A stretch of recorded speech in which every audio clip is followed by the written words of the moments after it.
What's up, everybody? So I think I was looking at my Telegram, and I saw Watchwoman had shared a link from RT News about Macron is asking China to help him negotiate a peace deal with Russia and Ukraine. And that just reminded me how Macron is at the top of the list for the Antichrist Watch. So I'm not sure what I'm going to title this video yet. Pardon me if I'm moving stuff all around. I'm just kind of finding an easy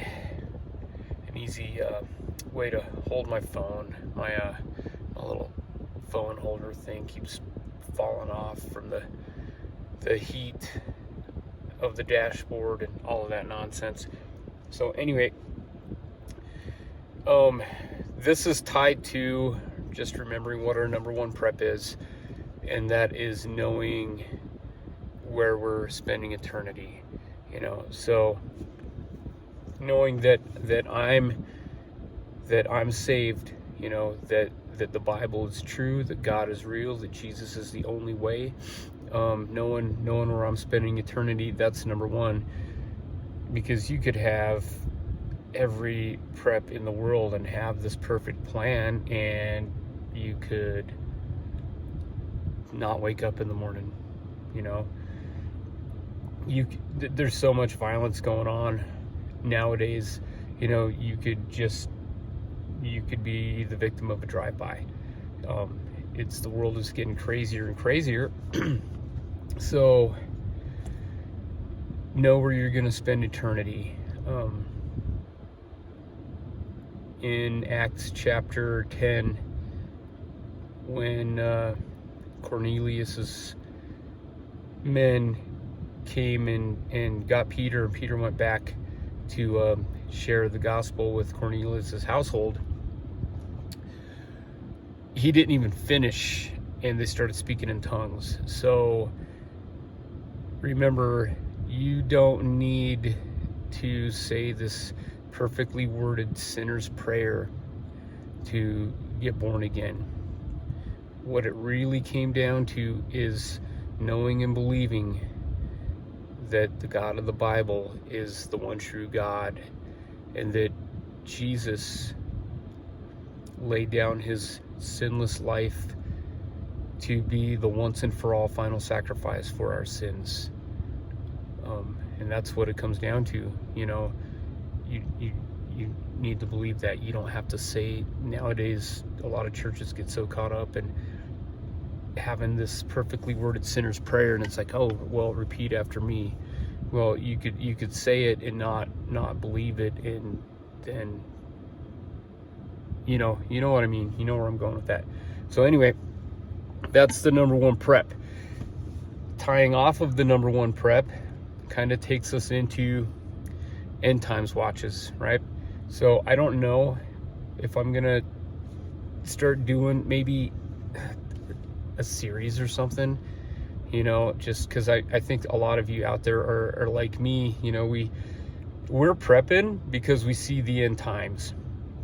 We see Revelation unfolding right before our eyes, and some of us are pre-tribbers, and some of us are mid-tribbers, and some of us are post-tribbers. Man, that could be something else too.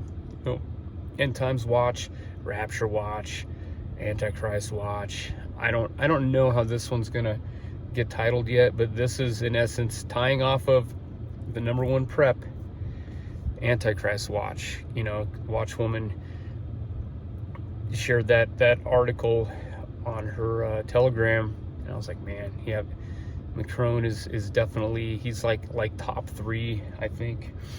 A lot of people think that Donald Trump is the Antichrist, and I'm not gonna sit here and say that he's not, but he hasn't done enough yet to show that he is. So if he is, then that definitely means he's gonna get back into the White House. That definitely means whoever it is, they're gonna broker a big peace deal. They're gonna broker the big peace deal, and at some point renege on that peace deal halfway through. So the whole time I've just felt like he's a prime candidate. That dude with the WEF, that Noah whatever, that you guys know who I'm talking about. I can't remember his name right now, but talking about, like, God's not real, and then this, people are gonna end up getting to be gods and all of that nonsense. Like, that dude's a top candidate. I guess in some ways Trump is a top candidate. It's believed that the Antichrist is going to potentially be like some form of a Nephilim. So you just got to keep. We don't know, folks. You just got to keep your head on a swivel. Just pay attention to everything that's going on.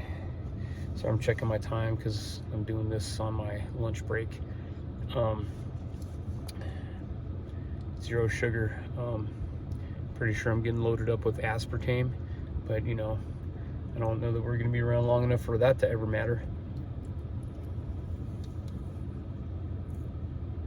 Anyway,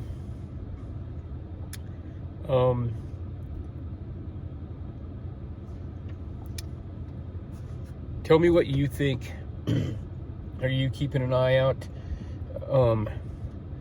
Where are you at with your view on the rapture? A lot of pre-tribbers, like to use the verse, we are not destined for wrath. I'm paraphrasing, and I'll find the actual. I'll probably talk about this more. I'll find the actual verse, but I know that verse concludes with, we are not destined for wrath, but for salvation through Jesus Christ. So when you take all of that into context, that wrath that they're talking about is hell and the lake of fire. So remember,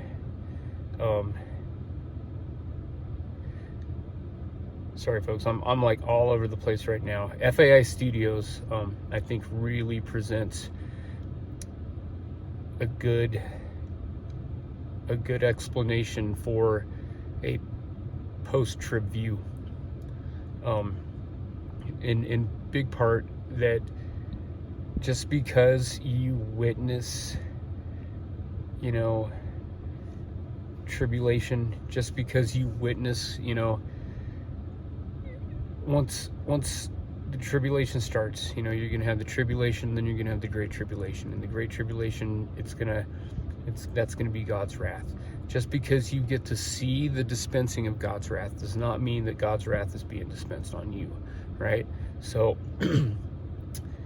remember, just like you are going to have people, no matter what your view is, you're going to have people still accepting Jesus, still getting born again during the tribulation. And the folks that take the mark, they're going to have the 5 months of torment. And so that's going to be God's wrath, and you're going to have believers that are going to be sealed. If you don't take the mark, you're sealed with the mark of God.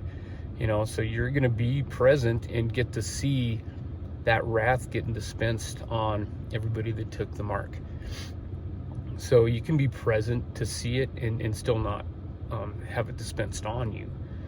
So that's absolutely something to take into consideration. And then also, I know I'm rambling. I'm gonna have to. I'm gonna see how this thing turns out, and then I'm gonna probably start adding a little more, because the world is getting squirrelier and squirrelier, and the CBDC is about to kick in. Once that gets going, everything's gonna be that much closer to them monitoring everything that we're doing. Let's keep an eye on this whole Macron thing. If he pulls off, if a peace deal gets brokered, okay, this is the big thing.